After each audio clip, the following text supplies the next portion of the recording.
Hi guys, let's have a look at the 5 in the Enneagram.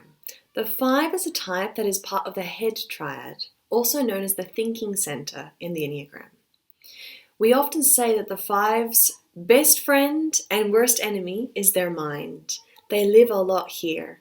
Their body language is even this. It's everything leading with their head. So why is this? The 5's fear is of being helpless. They want to have the answers. They want to know what could happen, what to do if something happened. And they like to be able to be prepared for something. So the 5 is someone, let's say, that if they need to buy a new printer, theirs breaks down, they will research every printer and see what's the best on the market for what their needs are.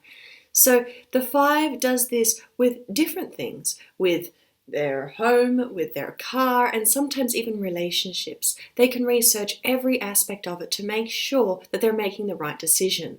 So a 5 can then go into the store of, let's say, a place that sells printers and say, this is exactly the one I want, and I know that it's going to serve me well. So a 5 is someone that can take a long time to make a decision because of this, because they like to think about it a lot. So their behavioural style is withdrawing. And by withdrawing, we mean that often 5s like to actually remove themselves from a room and they like to have their space. 5s are very independent. They like to have their own room, their own study, their own office.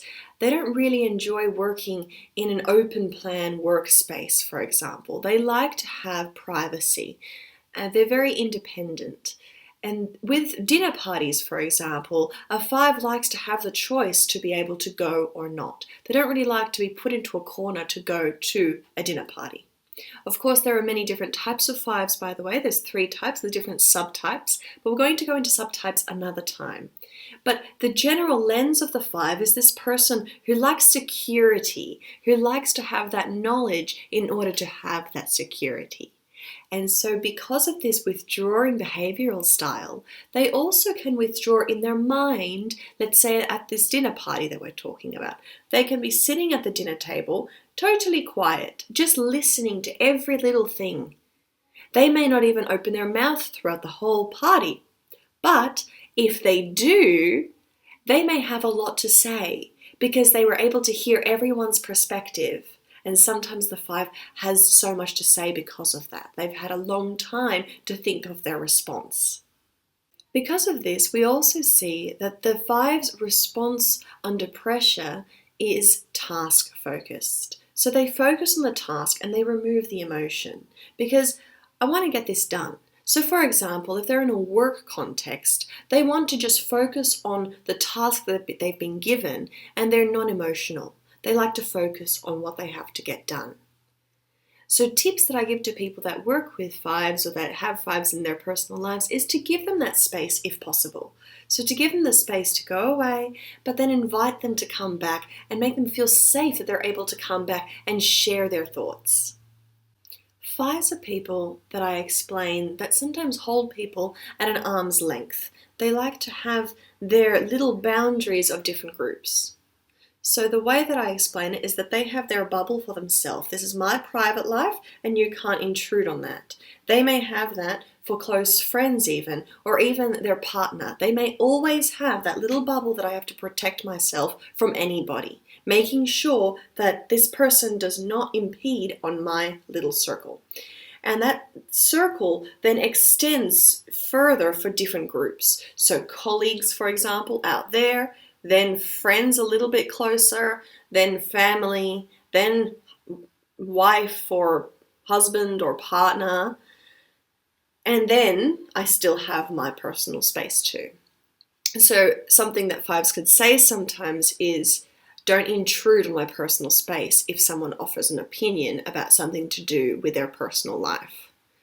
So this is this withholding part of the 5, this sense of I need to protect myself.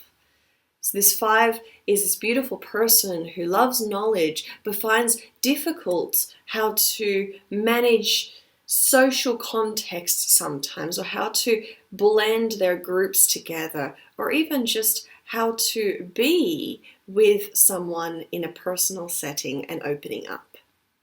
So a tip that I give to fives is to stay in the moment, to breathe and listen to everybody, but also learn, how can I express myself better? How can I be more aware of my emotions? So how can I every morning say, what am I feeling?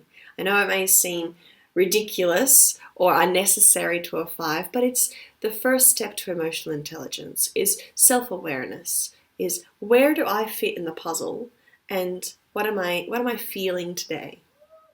So the five is someone who's like a wise owl. They like to sit up in the trees and love to observe. They are someone who bring so much innovation and discovery to the world. And they are this person that if they like the Enneagram, they go all deep. They love it and they will research it. But a tip we also give to fives is that if you get interested in the Enneagram and you are researching a lot, remember to also live it. Be it. Get out of the books, get out of the study and experience life. Because life is more than just the research. Life is more than just reading so much.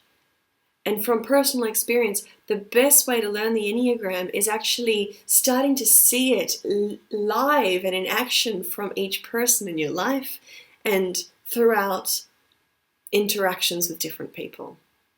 So if you're a five, let me know what you think about this. What are your thoughts on this topic?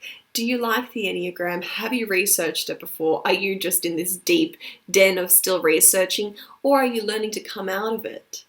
And if you know a five, give them the space to share with you their knowledge. Sometimes if you're a big talker, you may not give them the time for them to speak.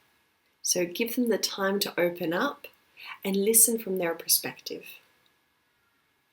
So we are all learning how to live life better together. Subscribe below for weekly videos on the Enneagram, and I look forward to seeing you next time.